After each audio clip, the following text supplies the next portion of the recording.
பைத்தனில் நீங்கள் உங்கள் வேரியபிள்ஸை பிரிண்ட் பண்ணுறதுக்கு பிரிண்ட்ன்ற ஃபங்க்ஷனை யூஸ் பண்ணுவீங்க. அந்த பிரிண்ட் ஃபங்க்ஷனுக்குள்ள பில்ட்னா எண்டுன்ற ஆர்குமெண்ட் இருக்குது. அவங்க எதுக்கு எங்கே ஒர்க் பண்ணுறாங்கன்றது எக்ஸாம்பிளோட நம்ம பார்ப்போம். ஸோ இப்போ ஐ ஹாவ் பிரிண்ட் லேர்ன் அப்படின்னு சொல்லிட்டு இருக்குது. இந்த லேர்ன் கூடவே நான் எக்ஸ்ட்ராவா இன்னொன்று லேர்ன் வித் அப்படின்னு 2 ஸ்ட்ரிங்கு நான் கொடுத்தனா எனக்கு ஒரே லைனில் லேர்ன் வித் ஒயிட் ஸ்பேஸோட வரும். இப்போ இதுவே நான் இன்னொரு லைனில் print with and print Mithran நான் கொடுக்குறேன்.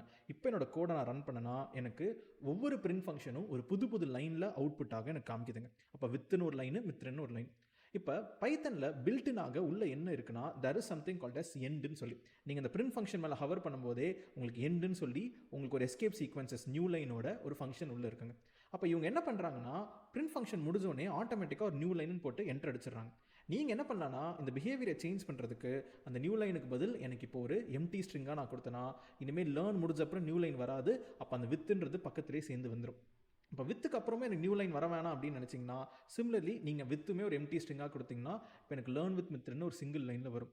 இதோட பிஹேவியரை நீங்கள் இன்னும் சேஞ்ச் பண்ணலாம். எனக்கு எண்டுக்கு அப்புறம் எனக்கு ஒரு அண்டர்ஸ்கோர் வேணும் அப்படின்னா வித்துக்கு அப்புறம் ஒரு அண்டர்ஸ்கோர் ஆட்டோமேட்டிக்காக அதை ஆட் பண்ணிடும்.